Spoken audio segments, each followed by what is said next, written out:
Well, the attacks at Benghazi, in which a top U.S. diplomat was killed, continue to draw attention. U.S. Ambassador Chris Stevens and 3 others were killed. And today we are joined by 3 security advisors who were there that day. We have Mark Geist, who is closest to me, and also John Teagan. Thanks so much for being here, both of you. Thanks for having us. So your book is called 13 Hours. What is it about, Mark?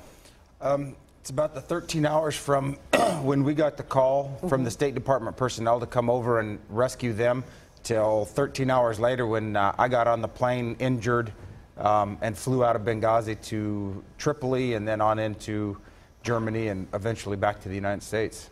All right, John, you're both former Marines, and you were there, though, as not with the service. You were actually private security. Yes, we were private contractors providing physical security for case officers, just to make sure that they can get to different venues safely and securely.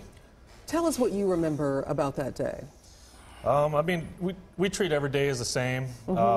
You know, we got a radio call about 9:30 that night, you know, saying, hey, you know, the State Department's been overrun. Not that it's being attacked; it had already been overrun. We got ready in about 5 minutes. There's a little bit of delay. I got told to stand down, but eventually we went. The State Department guys got on the radio and said, hey, if you all don't get here, we're all going to die. Do you remember this scene where the fires were burning and that's what you guys experienced? Tell us what that moment was like for you. It was a lot of heat. It was intense heat. I mean, when we first got on, we didn't know where anybody was. It was just totally kind of dead silent. Just you got the fires, you got the cracking, but it was a lot of smoke. So, Mark, tell us what you experienced, and you actually have, you know, scars from that day. Yeah, several. Well, this actually happened at 5:30 in the morning, about 9 hours later, after the initial attack had started.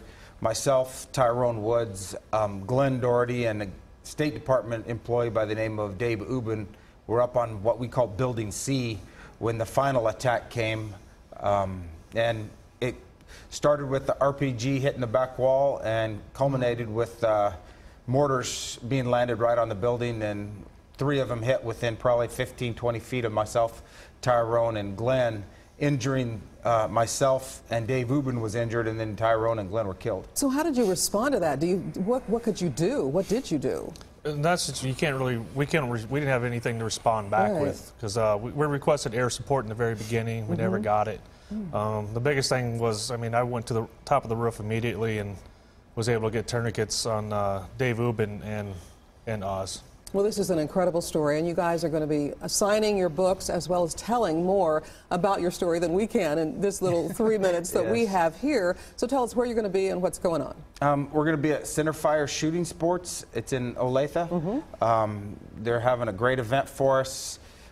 People out there, come on by.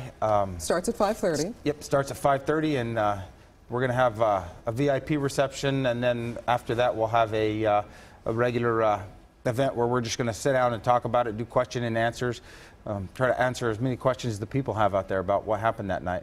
All right. Well, Mark and John, thanks so much for coming. And if you want to hear more about this, be sure and head there at 5:30 tonight in Olathe. Thanks, guys. Thank you so much.